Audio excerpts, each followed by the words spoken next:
Anne-Gibet Elma, des actualités uniques, dynamiques et renversantes dans le journal TV. Investissez dans une valeur sûre. Choisissez Uprime à l'avenir. Uprime maman'olatra ho anao ny fampalalam-baovao.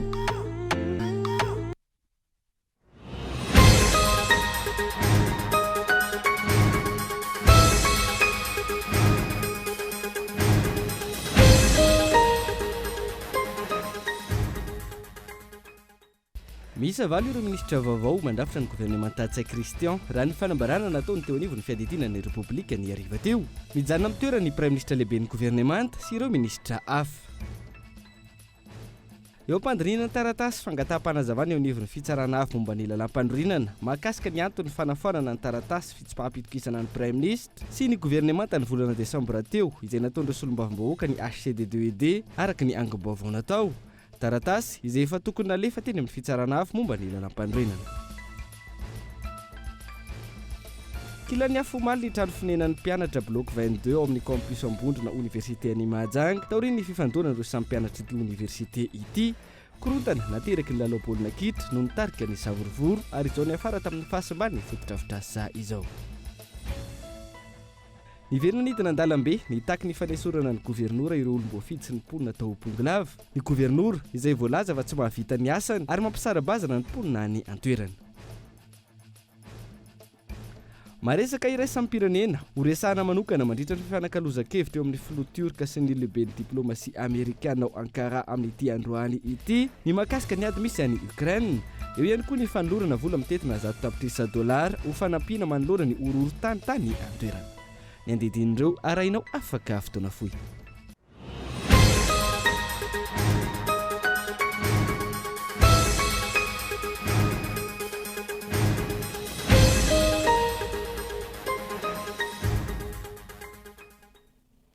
Alatsinainy faroapolo ny volana febroary taona 2024 tonga soa indray atao anaty fotoana ny fampalalam-baovao amin'ity alaity atena ny araba ary manasa anao ihany koa anjo ny fampalalam-baovao hatramin'ny farany ety ampanombohana moa dia lanatsiny noho ny fahatarana noho ny alafo ny fiomanana.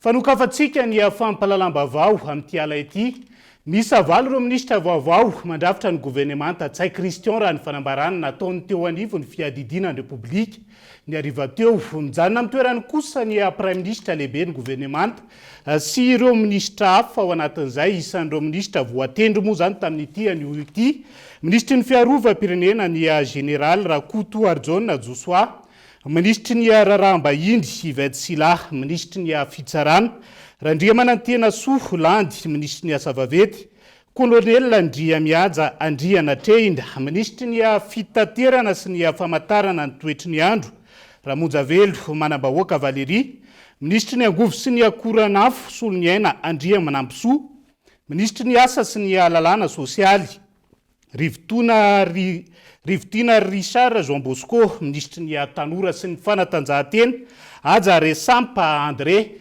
iverenantsika eo moa ny fanadiadiana mifa ndraiky amin'izay ratratra reveo fa eo am-piomanana amin'izay ny teknisiana ao ambadika ao.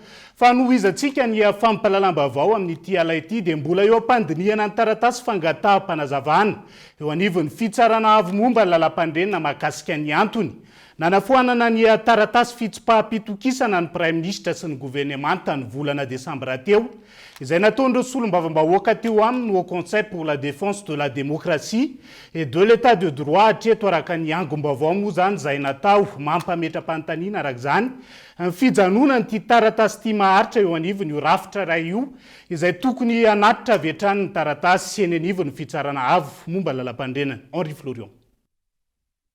Raha araka ity taratasy izay efa nentina taminao teto amin'ny fampalalam-baovao ny Kolo TV FM ny herinandro lasa teo ity ny daty ny fahasivy ny volana febroary lasa teo no efa voarainy teo anivony HCD2ED na ny au conseil pour la défense de la démocratie et de l'état de droit ity taratasy fangataham-panazavana fanondroana ho an'ny SCC izay nataon'ireo solombavambahoaka miisa 30.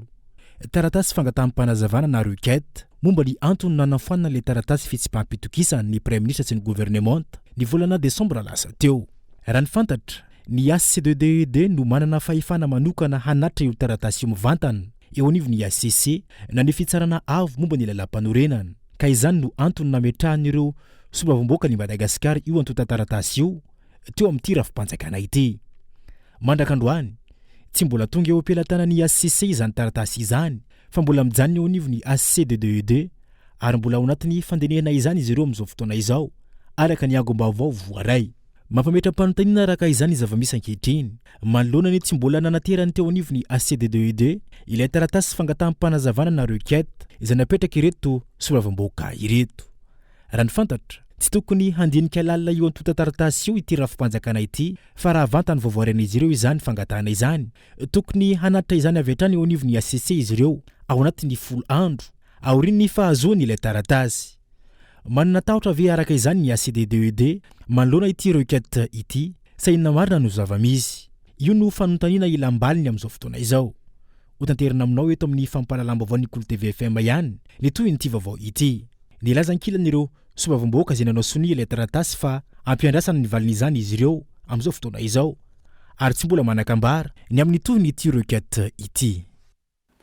Vaovao ny toetry ny andro kosa indray dia hiditra ny tanety rapitsoalina eo anelanelany Manoro sy Manakara ny Rivodoza Fredy araka ny tombana nataony teo anivony sampana mpamatatra ny mety ho toetry ny andro tamin'ity androany ity amin'ny Rivodoza mahery vaika azy vinavinaina hitondra rivotra 5 amin'ny 70 kilometatra isan'ora miaraka amin'ny tafiotra 500 kilometatra isan'ora ihany koa ny Rivodoza araka ny tombana nataony teo anivony mety eo a Madagasikara hatrany Sinela.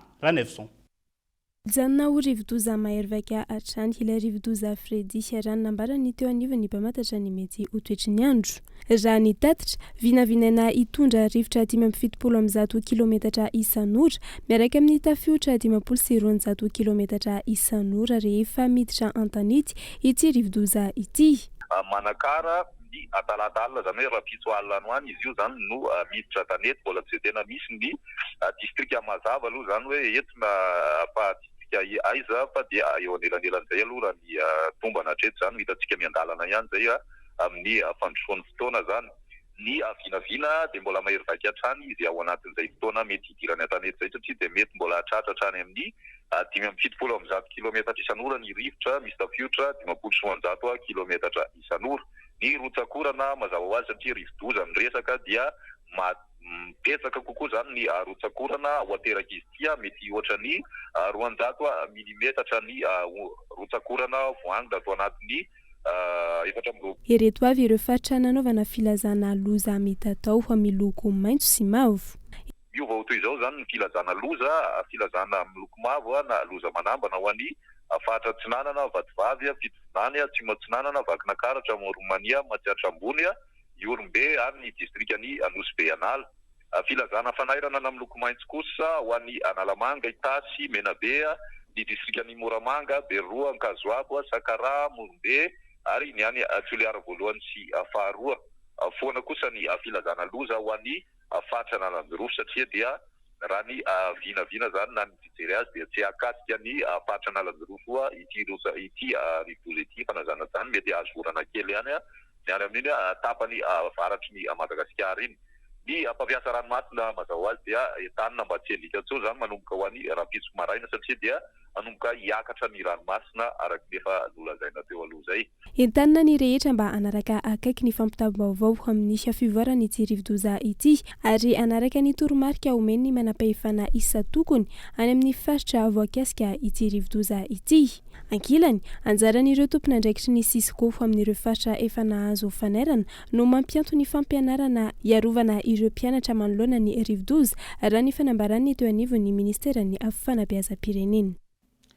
Mahery araka izany tia Rivodoza Fredy ity satria arak'izay ireny ny rivotra hoentiny ary tamin'ity androany ity dia maro ihany koa ireo minisitra voatsoka ny tsay aloha zany ny fifandrifin-dravatra tao anatin'izay fa mitaraina noho ny fahasimbany lalam-pirenena faharoa ireo mpampiasa lalana indrindra ireo mpamily amin'izao fotoana izao lalam-pirenena eto amintsika izay maro no ahina ho tapaka amin'ny fandalovany Rivodoza Fredy raha ny fanadihadiana natao tamin'ity androany ity.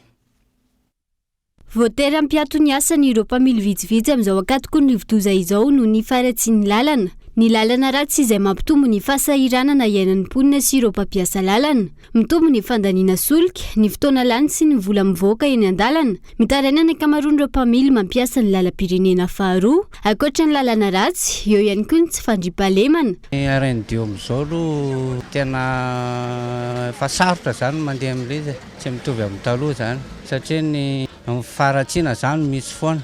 Misy mivita dia vita kely dia avy eo simba ihany dia mitatra any amin'ilay hafa le hanina indray ilay izy. Finy zany tokony tadiavan'ny tompon'andraikitra hoe vahaolana maharitra tena ny sécurité aloha hatreto zany raha RNDO misy foana satria ny lalana ratsy zany tsy maintsy ahafahan'le mpanafika miakatra mamohan'le malina sy mianika any ambony tafo dia mba mangataka fandraisana andraikitra faran'zaingana zany izay mpitatotra satria tena mijaly mafy mihitsy mitondra an'ireo voyageur ireo miakatra midina miambina an'le tanolona. Lalana RNDO zao amin'izao ratsy tena ratsy ny lalana, misy fatapahana foana isan'andro san'andro dia ny lalana efa vita ary zara raha vita ny tongisina fotsiny ny lalana dia najanona eo dia vao mandalo ny camion lehibe dia miletika indray le tany lasany amin'ilay tany mamy zany no voatrongy sady tsisy vato kely zay vita zany ny tongisina fotsiny dia najanona amin'izao le lalana.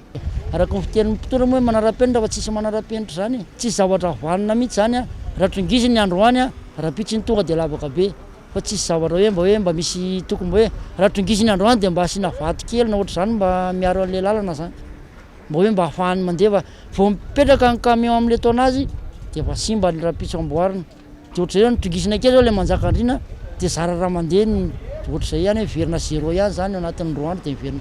Ankilany saika ahitana fahasimbanana tahaka izany ihany koa lalam-pirenena fahefatra ary betsaka ny lalana ina ho tapaka amin'ity fahatongavan'ny rivodoza ity raha ny fanazavana. Ny RN4 rehefa tena simba tanteraka mihitsy potika tanteraka ny entretien tsisy entretien ny lalana teo amin'ilay tapaka tsy tena hoe fanamboarana inona fa vonjomaika fotsiny tsy tena fanamboarana juste hoe tototofan'ireo tany dia vaty dia ohatr'izay rehefa tonga ny rano dia kofin'ny rano dia lasa indray dia betsaka indray ny lalana atahoranao tapaka any amin'ny RN4 raha zany be tena betsaka fitarainana aloha zany raha ny fitarainana fa betsaka fa tena fa betsaka fa hatramin'izao aloha tsy hita hoe aiza le fandraisana ndraikitra dia miala eto amin'ny 9 zay dia amin'ny 9 maraina tonga any Majunga taloha fa amin'izao miala eto amin'ny 9 zay dia amin'ny 6 zay tonga any Majunga na amin'ny 6 sasany. Omaly, niteraka fitohanana naharitra ora maro ny tsy fahafahan'ireo fiara vaventy izay nampitaraina ny mpandeha sy ny mpamily. Saika lalam-pirenena rehetra ankehitriny no tsy misy fanamboarana. Andrasana araka izany ny fandraisana andraikitry ny mpitondra fanjakana. Fa hiazo any Mahajanga vetivety sika ao anatiny dia vaovao manaraka ity. Kilan'ny afo maliny trano fonenan'ny mpianatra bloc 22 amin'ny campus Ambondrina. Université any Mahajanga taoriany fifandonan'ireo samy mpianatra ny université. Korontana nateraka lalao baolina kitra teo amin'ny mpianatra vao analalava sy bialanina moa no nanomboany ady teo amin'ny samy mpianatra ary ny afara tamin'ny fifandonana sy fanimbanany fodrafitra azy. Abraham Randriamanana.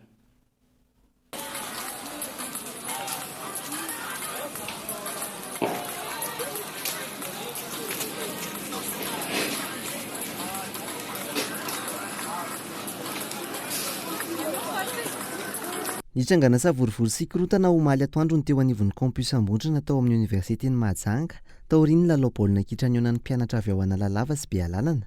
Vaky ny ady teo amin'ireo samy mpianatra ny université nandritra izany izay ny afara tamin'ny torabato sy ny fanimbanany trano fonenan'ny mpianatra. Lasibatry ny fahampotehana ary kilan'ny afo tamin'izany ny bloc 22 teo anivon'ny campus raha ny fanazavana nentin'ireo mpianatra izay tsy nentiny ny sehotaré.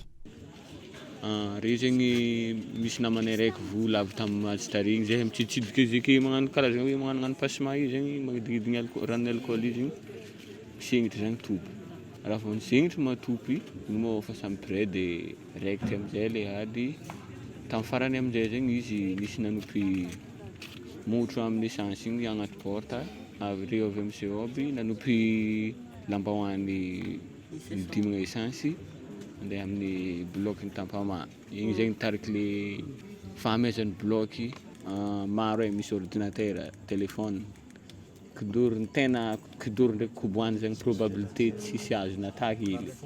Vokatra zany mpianatra misa 720 ankehitriny no trabona izay nafindra vonjy maika ao amin'ny R+3 Ankoatra ny fahamaizana, ampolo ny ireo mpianatra naratra ary 3 ireo naratra mafy nalefa teny anivon'ny hôpitaly tao Mahajanga.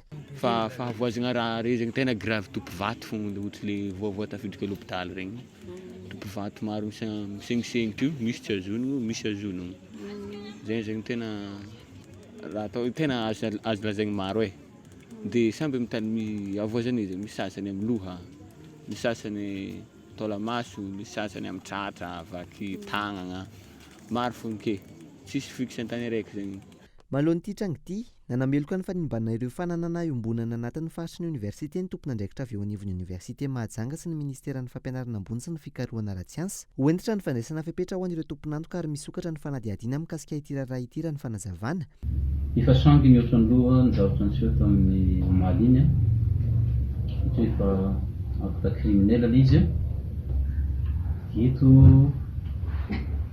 izahay eto amin'ny université Mahajanga dia manandrantitra fa tsy maintsy sokatra ny ankety ho an'izay navandoza ka na iza izy na iza na zanakizy izy na zanakizy raha fantatra fa izy no nandoro amin'ny bloc 22 dia tsy maintsy azo isazy azy.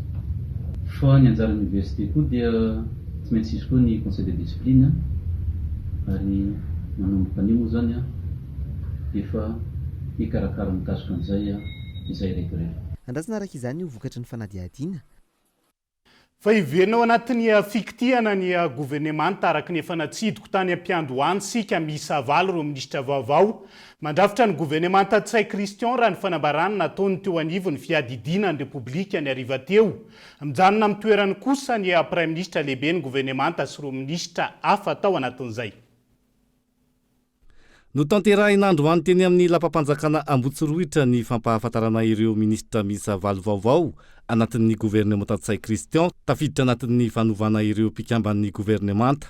Tendrenga ho mpikambana ao amin'ny gouvernemanta amin'ny maha-ministra ny fiarovana ny général de division Kakuto Abzaona Joshua, ny ministra ny Rarambahiny Ramatoa Ivelda Sila, ny mpitahiry ny tombo-kasepanjakana ministra ny fitsarana Ramatoa Randriamanantena Soalandy Mbolatsiny, ny ministra ny asa fampananan'asa ny asa-panjakana ary ny lalàna sosialy Andriamatoa Rivitina Richard Jean Bosco, ministra ny asa vaventy colonel Ndriamiaja Liva Andrianatreny, ministra ny fitaterana sy ny famantarana ny toetrandro Andriamatoa Ramonjavelo Manambahoaka Valérie, ministra ny angovo sy ny akovanafo Andriamatoa Soloniaina Rasamuelna Andriamanampiso, ministra ny tanora sy ny fanatanjahantena Andriamatoa André Hadja Resampo. No esorina tsy ho ministra araka izany ny ministry ny fiarovam-pirenena teo aloha ny général Rakotonirina Richard Léon izay sady ministra mpisolo toerana teo anivon'ny ministeran'ny Rarahambahiny ihany koa teo aloha. Niala tamin'ny andraikiny ihany koa ny ministry ny fitsarana sy ny mpitahiry tombo-kasepanjakana teo aloha Rakototsafo François. Nisy olo ihany koa ankehitriny ny ministry ny asa-panjakana sy ny lalàna sosialy izay nitoeran'ny ministra teo aloha Ranampy Giselle. Ity farany izay vadin'ny filohan'ny seny ankehitriny ary anisan'ny niteraka resabe ny maha-mpikambana azy anatin'ny gouvernemanta. Tsy tafaverina tanatin'ny gouvernemanta Tsay Christian ihany koa ankehitriny ny ministry ny fitaterana sy ny famantarana ny toetrandro teo aloha i Ranjatoela Roland, isan'ireo nanamarika ity ministra ity ny Rara Madagascar Airlines. Teo ihany koa ny nahavoatendry azy ho filohan'ny filankevim-pitantanana eo anivon'ny ASECNA. Nosoloina tanatin'ny gouvernemanta ihany koa ny ministry ny asa vaventy teo aloha Atrefondrazana Jery. Andrasana amin'ny ministra vaovao misolo azy ny fanefanan'ny vola tsy voalohan'ny fanjakana ho an'ireo orinasa mpanao lalana sy ny fanamboarana ireo lanam-pirenena izay mampikaikaiky amin'izao. No esorina tsy ho ministry ny angovo sy ny akoranafy ihany koa i Ramarson Andry. Ary izao fanovana izao izay antenaina amany olan'ny Jirama sy ny fahatapahan-jiro.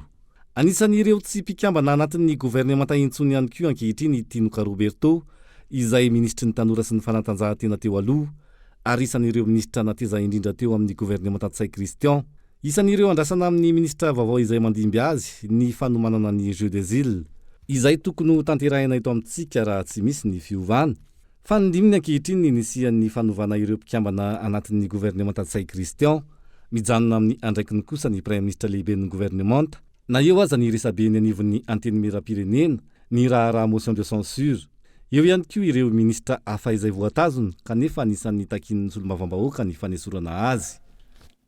Ministra valo zany raha ny fehiny no voatsoka tamin'ny toerany tamin'ity androany ity asa na efa rivotra hoetiny Fredy avokoa zany fa amtarainy ro ray aman-dreny mampianajanaka ny Maroka amin'izao fotoana izao antony tsy fahatanterahany fa mpanantenany izay nomeny ny fanjakana ary mbola namafisy ny filotan'ny Maroka ihany koa ny volana Novambra ny amerenana ny billet d'avion izay nalohany ray aman-dreny nandritra izay onona saina.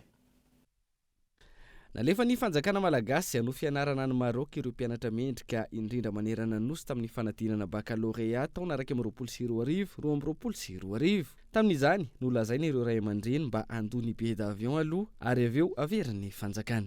Efa heritaona zay natonga nalasana ny zanakay Andriamatofoloha dia mba mangataka anao zay ny amin'ny remboursement frais zanakay ary tena nisy ary fotoana tena hoe niterena mihitsy hoe rapitso dia rapitso miampy an'izao indray ny frais anareo. Zay aloha dia tena anisan'ny ray aman-dreny sahirana daholo ny ankabeazany rehetra satria ohatrany tampoka zany hoe andoha frais zany nefa mba meilleur élève mihitsy le zanakay dia lasa tsy maintsy ny sambotra tedy sy teroa anaovana an'le frais.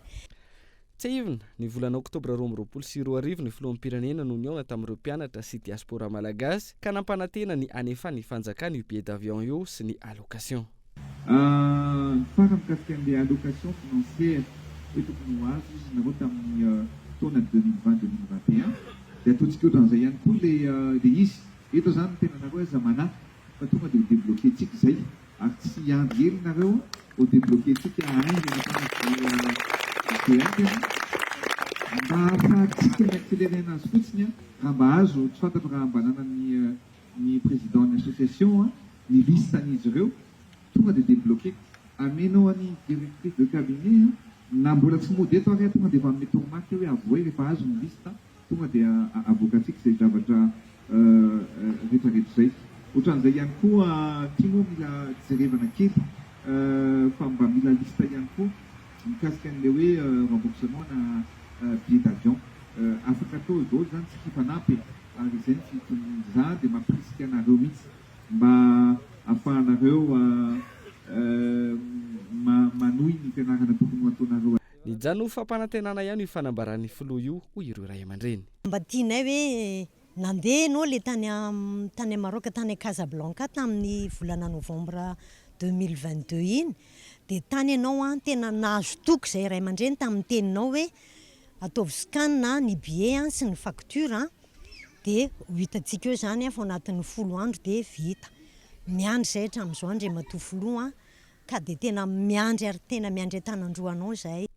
Atreto araka izany maro ireo fampanantenana nataon'ny filoham-pirenena na teto an-toerana izany na tany ivelany tsy mbola tanteraka mandroso anefa ny teknôlôjia na manao ririndasa tsy tsaroana aza ny mpitondra maro ny mitahiry ireny fampanantenana ireny.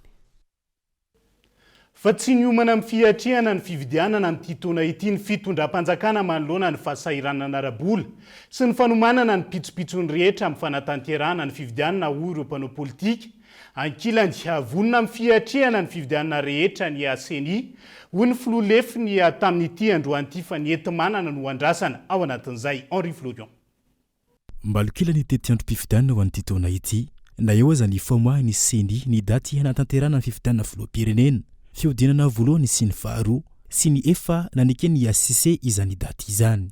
Mbalokila noho ny tsy mbola fivoahany daty tokony hanatanterahana ny fifidianana kominaly izay tokony ho atao amin'ity taona ity hoy ireo mpandolon-tsaina ny tanàna. Iaraha malala fa ny daty ny 10 ny volana janoary taona 2024 no tapotra ny fotoam-piasan'ireo ben'ny tanàna sy ny mpandolon-tsaina ny tanàna rehetra amin'ny herinandro. Midika izany fa tokony amin'ity taona ity ny fifidianana azy ireo tsy nomana amin'izany ny fanjakana hoy ireo mpanao politika. Fitondrana tena tsy vonina ary tsy niomana ary tsy mieritreritra nitondra mihitsy ny fitondrana hatramin'izao. Hitantsika ireny tamin'ny teti-bolan'ny fanjakana loi de finance nataon'ny ministra Rindra Rabanirina Arson izay tena tsy ampy ny vola na anaovana fifidianana filoham-pirenena fotsiny ary nefa ny tokony atao ihany koa ny anay mpandolo-tsaina sy ben'ny tanàna. Ny CENI ihany koa dia tena tsy mahavita ny adidiny satria tena tsy namoaka le datim-pifidianana hatramin'izao ary misalasala ary samy teny mihitsy ny le filohan'ny CENI hoe sokafana ho ny adihevitra tsy misy adihevitra tokony sokafan'izany mihitsiny a fa efa tamin'ny efa taontsika nahalala hoe tapitra ihany koa ny anay a amin'ny volana janoary ka na le fitondrana zany na la CENI dia tena tsy mahavaolana tsy mahay mitantana tsy manana fomba fijery lavitra mihitsy a fa tapohana eo isaky ny mandeha izay zany no matetipola zany hita hoe tsy ampy le izy ny tety andro a tsy vitandrareo akory no milaza hoe rovitana atao ny fifidianana. Nanamafy ny teo anivony CENI tamin'ny alalan'ny filohalefitra androany fa vonona amin'ny fanatanterana ny fifidianana rehetra izay tokony ho atao izy ireo fa ny lafiny arabola no ahavitana izany. Ny olana eo amin'ny lafiny arabola no antony tsy mbola nivoahany daty hanatanterana izany fifidianana kominaly izany raha ny fantatra. Vonona trano ny senika na fifidianana inona na fifidianana inona amin'ny fepotona izay tokony voafaritra ny lalàna anaovana azy a na io filohan'ny repoblika na io communal na io législative na io sénatorial izay fifidianana ataontsika na ny anivon'ny faritra na ny anivon'ny faritany samy tokony atao avokoa reny satria mbola tsisy koa ny fifidianana anivon'ny faritra ary mbola tsisy koa ny fifidianana anivon'ny faritany fa eo ihany koa zany no anaovana antso ho an'ny olom-pirenena rehetra hoe amin'ny manaraka rehefa misy fanapakevitra raisina mila dinihana tsara hoe atraizany zakatsika satria aoka tsy ho adinoina fa mila vola avokoa zany rehetrarehetra zany ka raha ikarakara fifidianana anivon'ny faritra tsika na anivon'ny faritany a dia mila vola zany ny fanontanianao moa eny anivon'ny commune dia izay eto anivon'ny CENI zany a dia efa miomana ary efa vonona amin'izany a fa ho hitantsika hoe inona ny mety ho vokatra ateraky ny session parlementaire manaraka eo dia alefantsika daholo ny fifidianana fa tsy manana olana nihetrehana an'izany ny CENI raha araka olona sy ara-pitaovana na ara-potoana fa misy moyen hafa ao ambadika izay efa fatapoko fatam-pirenena na tsy tononona raha dia azon'ny olona rehetra. Hisy akony goavana ihany koa raha tsy tontosa amin'ny titoana ity ny fifidianana kominaly raha ny fanazavana trany raha tokoka mety ho lasa ny filoha izay olany eo ny maroanoisa amin'ny ben'ny tanàna sy ny soloavam-boaka manaraka eo. Raha vao manomboka mikitikitika an'io ianao hoe atao volana febroary na mars dia efa tsy manara-dalàna zany ary midikan'izany koa dia hoe lasa ny filoha le pirenena lany eo zany lasa ny ben'ny tanàna sy mpanolotsaina ary indrindra koa ny député manaraka dia hitovy loko daholo indray zany ny rehetrarehetra amin'ny 10 taona manaraka. Ny tena mety zany dia hoe ampiarahana mihitsiny ny filoham-pirenena sy ny anay mpanolotsaina sy ben'ny tanàna amin'izay dia hitan'ny vahoaka malagasy hoe iza ny kandida filoham-pirenena manana olona tia fotony na tia amin'ny bazy zany hoe tsy hoe filoham-pirenena fotsiny ianao dia miantona any fa efa lany indray anao vao anao cerveau efa lany indray anao vao hiova gouvernement isaky ny enim-bolana efa lany indray vao anao vao hitady ekipa fa eo zany ny olom-pirenena dia efa mahafantatra hoe iza no kandida filoham-pirenena tena mba manana antoko tena mba manana ekipa eraky Madagasikara fa tsy hoe miolongolona fotsiny. Mipetraka araka izany ny fanontaniana amin'izao fotoana izao ny hoe raha tsy nitotosa amin'ny taona ity araka izany ny fifidianana kominaly ho soloana PDS avokoa ve zany ireo ben'ny tanàna manerina nosy sa inona no fepetra raisiny fanjakana fa raha ny voalazany lalàna amin'ny taona ity no tokony hatao ny fifidianana kominaly andrasana araka izany no mety ho fiovoan-kevitra ny mpitondra fanjakana indrindra fa ny lafy ny famoaham-bola hanatanterana izany fifidianana izany.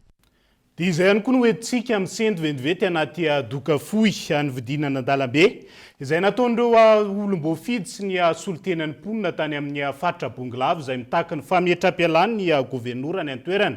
Eo ihany koa ny saran'ny viza ho an'ireo vahiny mijanona latsaky ny tapabolany eto Madagasikara amin'izao fotoana izao izay nofoanana ihany koa ampany amin'ireo vaovao misongadina mbola hoentina aminao rehefa avy eo manam-pitafa vetivety ary.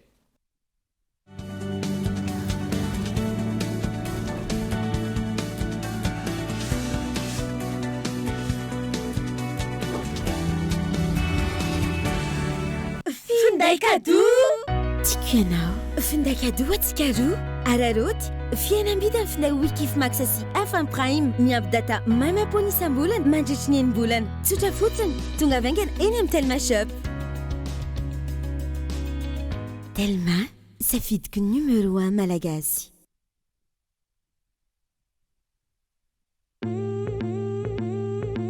eko fa afaka baky ianao raha sefy ianatra izy mbola tsaiko aloha hatreto mieritreritra hoe ano fianarana any tsy mena mitaha am'izany ny prime zany ny orinasa ngeza ary matoky azy sady tena mora faraky zay mora ny écolage ny prime tamin'ny 2007 defa nisy donc azo antoka ny azahoana ny baka plus ara-dalàna tsara mihitsy ny diplôma flera bdb fa miankina aminao foana ao ny gestion sy ny management sa ianao tsy te hitantany orinasa mba 20 za te anao commerce et marketing de inona ny tsakanesana amin'ny prime paramédico communication droit anao ny soa fa zany onina amin'ny niveau T3 misy iprime madoly zay ale andrangà tanantsirabe tamaga majoenga mpampianatra betraikefa satrara dokotera professeur magistrat sekoly manara-penitra ny sady mampazoto mbola tsisy nianatra tato ka lasa jolam-boto mba jereo anefa lasa ministra zao rakoto raso lasa zisketa ka lasa radoko enao sisanendrasana fizaha efa tao iprime raha te ho tafahoatra anay zao investissez dans une valeur sûre choisissez iprime à lève l'avenir.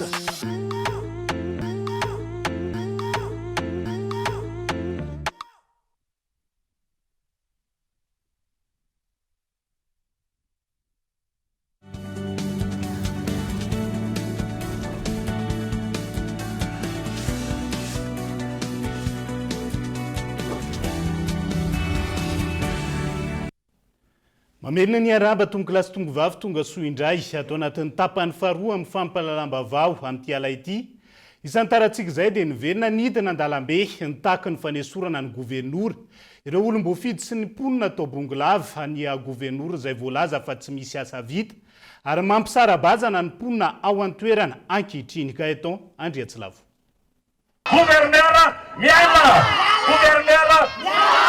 tsekena ny fitsabana andraikitra ataon'ny olom-botendra amin'ny asan'ireo olona voafidim-bahoaka ho ireo mponina ao amin'ny faritra bongolava raha niverina ny lanja sora-baventy nitaky ny fialan'ny gouvernoura ny sabotsy lasa teo tsy misy asa vita ao amin'ny faritra ary tatitra diso ihany koa no alefany amin'ny fanjakana Foibe ohatra amin'izany ity lalana ity izay voalaza fa efa namboarina.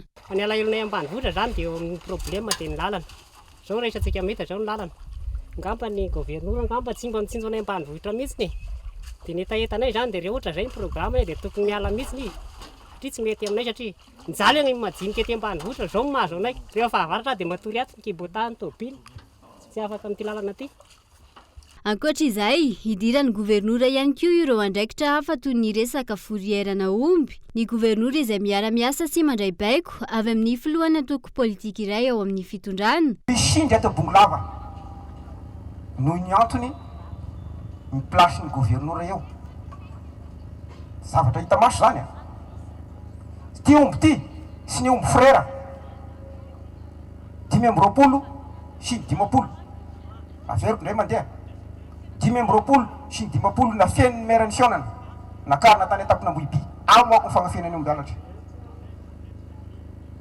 dia niteny tamin'ny gendarmerie ny tenako sy ny miaramila hoe handao fa misy omby eny hitako roa dia niteny ny gendarme hoe mahatahotra ny misy talalatina zay rafonse fa zay soba tapaka karama eo asorona eo zay soba revoke amin'ny asana eo fa mahatahotra ny raha mbola iny eo sy ho avy any zay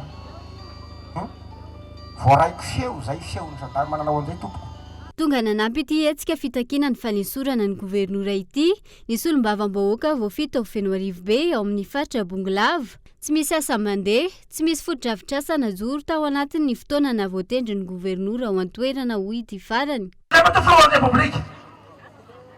Ianao no fahafantatry tafy ianao no tondra ampikisanay TGV ny olona tsy mahafantatany ninona izay no mijoro eto asa ampisapitsanga menatra anay ianao atafy izy ilamina ty faritra Bongolava ty aloha zay olona tsy mahomby iama mba hafana mambadroso za faritra Bongolava za tokolatokovat. No ireo rehetra ireo no hitakina ny fanesorana ny gouvernoura hoy ny solombavam-bahoaka hiasatra ny toedra rara tsy misy ny fepetra raisin'ny filohan'ny repoblika ao anatin'ny fotoana fohy. Lay lalan'ny Fenoarivobe io député ny Fenoarivobe zay rehareany miala eo ny sapanana Botromby makany Fenoarivobe dia efa tsy azo aletsony tsy mba nisy étude tsy mba nisy inona moa zany fanady adina ny fandrindrana azy angamba fa dia tsy mandingana taona ray akory dia tsy azo ale zay ny foto-dravitra asa goavana vitangia gouvernoura lalana 20 kilomètre zay tsy azo aletsony akoatr'izay dia nitantarainy mera teo a lalana vitsivitsy any amin'ny commune zay nandoavam-bola mbola ny vahoaka no mandoha vola zany nao lany ny vola ny bongo lavo lany ny tamberim-bidy anakaramana sy hitondrana be ny tanàna sy olona karamaina miakatra ny teto plateau. Tsy nisy fampandrosoana vita tao amin'ny faritra na teo aza ny famatsim-bola azo isan-taona ho ireo mpitarika ny hetsika. Izy ireo izay nanamafy ihany koa fa hiamafy ny fitakiana raha tsy mivaly ao anatin'ny fotoana fohy ny fangatana ny fanesorana ny gouvernoura. Fandimin'ny fikitihana ny gouvernemanta moa zany reny natao teny Ambotsoroatra reny androany taoriana ny tomban'izay natao reny gouvernoura reny koa dia isany raha ny marina dia tokony nandalo zay fanaovana tombana sy évaluation zay saingy zay aloha ny zava-misy hatreto mampitaraina ireo olom-boafidy ny olom-boatendry eto Madagasikara. Fa mila fanamboarana ny birao-mpanjakana ao amin'ny distrika ny Mananjary amin'izao fotoana hoy ny solombavambahoaka voafidy tao an-toerana. Ankoatr'izay vahaolana maritra manoloana ny olana ara-tsosialy ihany koa no tokony aroso ny fanjakana fa tsy fanampiana vonjy davanandro raha ny fanazavana trany Nela Ranefson. Raha ary tsy misy fanamboarana ireo birao-mpanjakana ao amin'ny distrika ny Mananjary efa antonany maro raha ny fanazavan'ny solombavambahoaka avy any an-toerana. Mandohetra araka ny tokony ho izy ireo vahoaka ao an-toerana saingy eny an-davarangana no misy ny birao ny fandoavan-kitra. Eo no andraisana ny olona no ny fampitehan'ny birao ao an-toerana. Efa misy ny fanamboarana nataon'ny mpitondra teo aloha saingy tsy nitohy izany. Toetra ihany zahay ao Mananjary nefa io angamba ny sarin'ny biron'ny impôt ao Mananjary sy mbola misy fanarenana. Amin'sika miteny zao dia potika tanteraka ny bureau to poste domaine ao Mananjary. Eny an-davarangana sisa no mandray olona ny piasa ao dia mazoto ary miasa sara magnatanteraka ny asa ny asakany sy andavana. Fa ny foto-drafitrasa handraisana olona io moa ny sarina laiko tao amin'ny fisidiako an'izany bureau to poste domaine zany. Tamin'ny andro ny ministra Azondriana Narvelo ny tantana an'izany ministera zany ihany no efa nenga ny fanamboarana dia vao niala teo amin'ny toerana izy dia nisahatra ny fanamboarana. Noho izany aza digno fa ny bureau to poste domaine dia birao anankiray tena ampiasainy vahoilany nambarany tsy solombavambahoaka itsy hatrany fa vahaolana maharitra manoloana ny olana ara-tsosialy ny mponina no tokony omen'ny fanjakana fa tsy ny fanomezana mandalo fotsiny ihany. Ambarana tany Laka Est nataon'ny filoham-pirenena fa anomboka izery ny sosialim-bahoaka faly ihany ny tena satria mahita ny fahasahiranam-bahoaka ny fotony. Akory kosa nefa ny atairina fa ataoko tsy vahaolana ny fizarana varimasaka zay hampafana ny kibo androany fotsiny fa nany ampiso azy efa tsy vitany. Fa raha tena izerin'ny sosialim-bahoaka marina ny fitondram-panjakana dia tokony any amin'ny karamany ny mpiasam-bahoaka mihitsy sy ny mpiasa sy miankina no tena jerena. Efa faly ny mpiasa tamin'ilay hoe hiakatra 250,000 ariary dia mialina sy 3 ariary ny karama farany ambany nefa sy miatra zany ankehitriny. Ny fanamboarana ireo fototra-fitrasa toy ny lalana amoahana ny vokatra no ho isan'ny vahaolana manampy amin'ny famahana ny olana ara-tsosialy amin'izao fotoana. Tontolon'ny fizahantany kosa indray dia fonatreto ny fandoavana ny saran'ny viza ho an'ireo vahiny mijanona. Latsaky ny tapa-bolana eto Madagasikara raha ny fepetra ny raisy ny fitondram-panjakana. Antony io ny fanokafana malalaka ny sehatra ny fizahantany sy isotonana ireo vahiny avy any ivelany ho avy hitsidika ny Madagasikara raha ny fanazavana. Miatrika ity ny fepetra mikasika ny fanafoanana ny fanefanany saran'ny viza ho any ireo vahiny tonga eto Madagasikara izay mijanona mandritra ny fehimpotoana latsaky ny tapa-bolana. Natao izany no famporosiana ireo vahiny hitsidika ny eto an-toerana sy ho fampihodinana ny sehatra ny fizahantany taorian'ny fisokafan'ny sistany ny taona 2024. Mandava-taona ny eto amintsika fa tsy amin'ny saison dia tena efa fanampiana fotoana lehibe ho an'ny mpizahantany. Totsika maka ny fepetra anankiray dia resilagitsika fa raha misy vola very amin'ny fidiram-bolam-panjakana iray dia mba ny hafa indray izy no miverina. Raha hitentsika hoe taloha 30 na 35 € ny viza alohan'ny mpizahantany izao ilay izy natao tsy misy ny vola izay lany mpizahantany anankiray amin'ny ankapobeny dia 100 € patrona 100 € isan'andro ka hitantsika raha tonga ilay olona mijanona 10 andro eto dia efa lavitra loatra amin'ny vola izay ampidirana viza ny devise miditra amintsika ka azo lazaina fa mahazo tombony izany tsika amin'ny izay fanalefahana izay ny vidin'ny viza.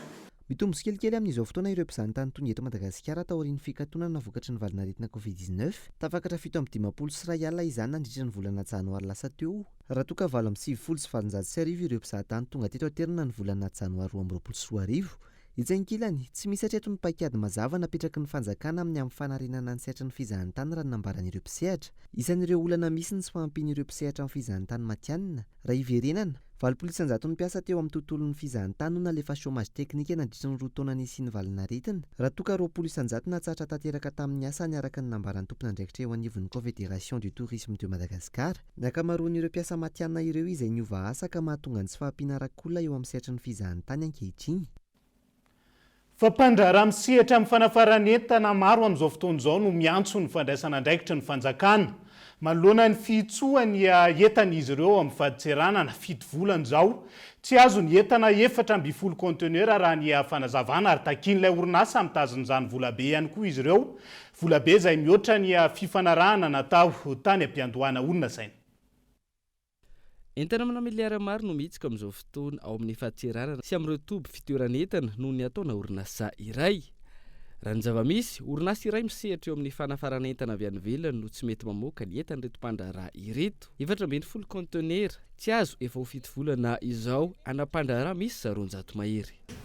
Nanomboka tamin'ny Desambra aloha efa somary nakatoko ny fanjakana chargeo zany hoe solely tanteraka dia nanontany Tomasina izay efa nivoaka zany ny note hoe afaka mamoaka entana ny maglotte afaka ampiakarina aty Antananarivo ny entana dia izay no maka transitaire mamoaka an'ilay entana.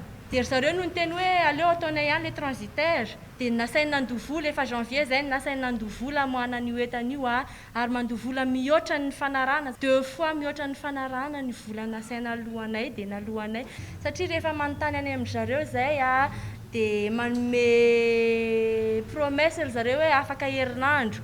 Nanomboka tamin'ny janvier izay promesse zay hoe afaka herinandro avoaka ny entana. Takina vola $700 isaky ny mètre cube. Ireto mpandraharaha ireto raha tiana ny voan'ny entana raha ny fanazavana hatrany. Ny fahatarany fivoan'ny entana izay efa niteraka fa tiantoka amatapitrisany maro hoy izy ireo. Zay zao rehefa taloha manafatra entana 2 mois ny tonga. Dia zao efa 7 mois tsy mihodina mihitsy zany ny vola satria ilay izy conteneur iray fotsiny tsy hoe nandray mandeha nanafatra entana ianao dia bloqué ao. Fa tao anatin'ny 470 satria 470 conteneur no bloqué dia ao anatin'ny 470 conteneur io zany misy ny entanety kelikely avy. Mpiasa eo ny client zany efa very efa maka any amin'ny olon-kafa ny client. Zao hoe azony hoe miala mois de juillet dia eritreretina hoe amidy novembre.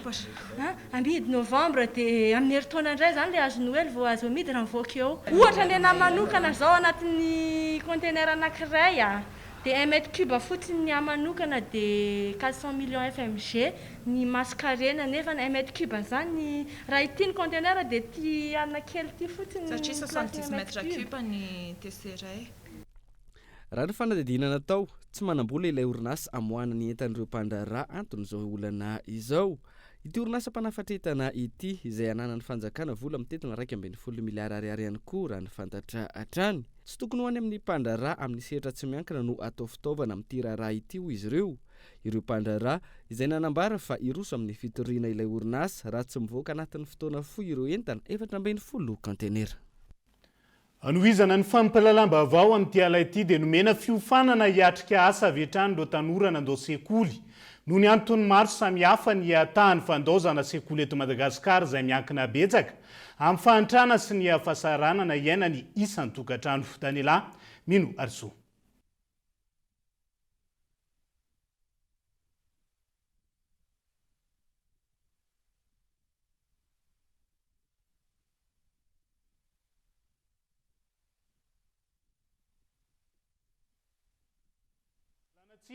Tsy vonina ny sary mahakasika izay mikatso ny asa sy ny fanomezana karama ho an'ireo mpiasa eo anivon'ny Istat amin'izao fotoana izao. Antony tsy misy hatramin'ny androany ny fanendrena ny tale jeneraly mitarika sy mandrindra ny asa rehetra eo anivon'ny Istat manao antsoavo amin'ny tokony hanendrena ny tale jeneraly aingana arak'izany ireo mpiasa ho fampandehanana ny asa rehetra eo anivon'ny Istat fitinokolona.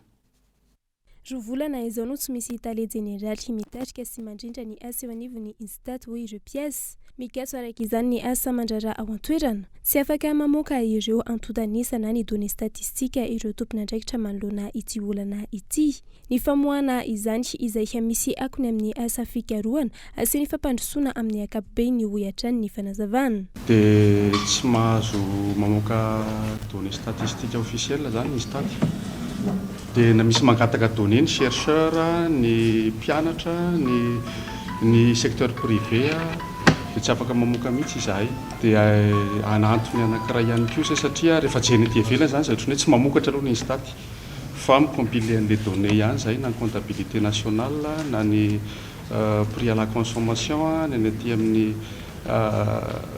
répertoire des établissements dia manao an'izay travaux courant an'izay ny instat amin'izao mazava ho azy fa ny planification sy ny recherche sy ny ilana le données rehetra zany aloha dia mijanona satria miandry an'le hoe miandry an'izay le famoahana autorisation famoahana données zay manao antsoavy manomboka any amin'ny filohan'ny repoblika araka izany ireo piasa amin'ny hafanendrena ny tale jeneraly raha ny fantatra mandalo amin'ny filan-kevitry ny minisitra ny hafanendrena izany tafiditra ankaterena ny instat mandra-piandry izany hoiatrany ny fanazavana urgent ny tokony ametrahana n'ilay tale jeneraly atonivon'ny instat zany satria zavatra be dibe ny fehezin'izay zavatra izay hoe eo no mahaolona n'ilay piasa izay lasa tsy mahazo karama izy nefa fantatritsika tsara ny amafin'ny fiainana amin'izao fotoana izao eo ilay hoe tsy afaka mikirakira données statistika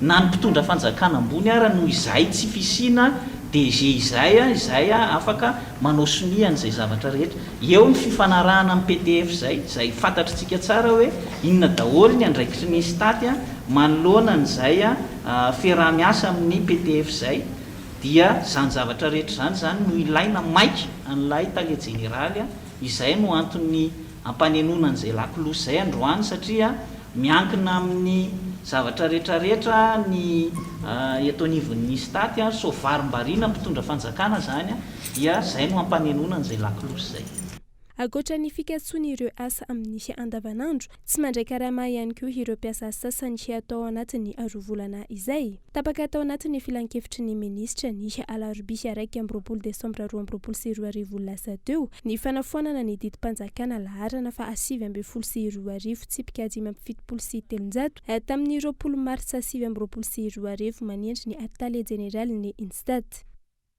lafo mavaoafa kosa indray dia tanorana alymaro no nyvolavolaina teo anivo mifikambanana skoto izay mankalaza ny afahazato taona ny orenany teto Madagasikara amin'ity taona 2022 ity hetsika maro no entina mankalaza zany hoy ny komity mpikarakara androany Gaetan Andriatsilavo ny taona 2027 niaraka tamin'ny pretra Pierre Dumas du Payzac no nanomboka ny orina teto Madagasikara ny skoto eo anivon'ny fiangonana katolika araka izany ankalazaina amin'ity taona 2022 ity ny fahazato taona ny fikambanana hetsika maro no tanterahana ary isan'izany ny fanolorana décoration ho an'ireo nahavita be tamin'ny fanabeazana dia misy koa ny fanolorana décoration avy amin'ny fanjakana ho an'ireo nahavita be ao amin'ny fikambanana misy koa ny fanolorana décoration avy amin'ny fiangonana Maria namofa ny antilo Madagasikara nandritra sy 700 taona izay dia misy ireo olon-dehibe nanabe sy ny taizanay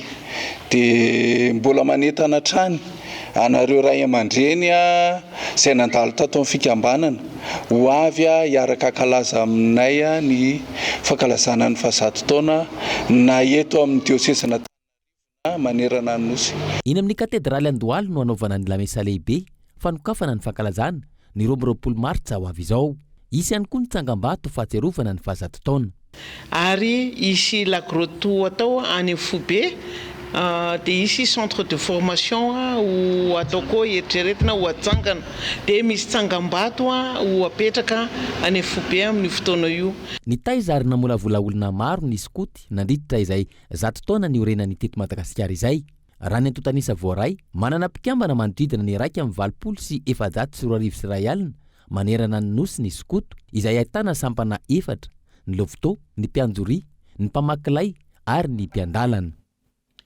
dia izay ihany koa no entina miampita ao anatin'ny maresaka iraisam-pirenena ho resahana manokana mandritra ny fifanankalozan-kevitra eo amin'ny filotorika sy ny lehibe ny diplomasia amerikanina androany ao Ankarany mahakasika ny ady ao Ukraine.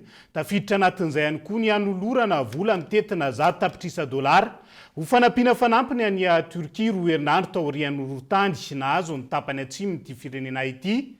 Na manam-pahefana ny antoeran'izay nilaza ny ampitsahatra ny asa fikarohan'ireo olona tototry ny trano ihany koa nandritra ny loza izay nitranga tany antoerany. 2 semaines après le séisme. Roa herinandro tao ireny ny horohorotany tao Turkia. Tsy misy fanantenana intsony ny mbola ahitana olona velona ny toerana amin'izao fotoana raha nambaran'ireo manam-pahefana. Nanapa-kevitra ny ampitsahatra ny asa fikarohana araka izany ny governemanta turka omaly. Ankoatra ny ihany karamony mahasa sy atay faritany izay isan'ny vomafy indrindra tao an-toerana. Raha nitatry ny governemanta turka mahery ny 20% amin'izao fotoana ireo tranorodana manerana ity firenena ity raha misy areta-pitrisa kosa sy ireo afitra somatsara tsy manan-kialofana ka natao anaty tranolay vonjimaiky. Manoloan'izany firenena mahery ny zato fikambanana iraisam-pirenena misy 40 no nanolotra fanampiana ho azy ireo. Tao ihany koa ireo platsaka tsitraponany metanana azy ireo. Ankoatra izay, nanao antsy fanangonam-bola mihoatra ny $1 miliara ihany koa ny firenena mikambana ka ny zato-tapitrisa mahery amin'izany no tokony ho fenoiny ny Etazonia ho fanampiana ireo niarambony. Izay ivina nafatolona naly ny horohorotany tao Turkia ity antotany sahina mbola hiakatra noho ny fisindro mbola tsy hitapopokatra amin'ny androany. Faraneto ihany koa ny fotoanantsika ho an'ny androany ankasitrahany ianao nanaraka ny fampalalam-bavao hatramin'ny farany. Ka sport 100% foot isan'ny fandarina mbola hoentina aminao rehefa avy eo kaza misaraka amin'ny fahitalavitra kolohatrany veloma tompoko.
Investissez dans une valeur sûre. Choisissez Uprime à l'avenir.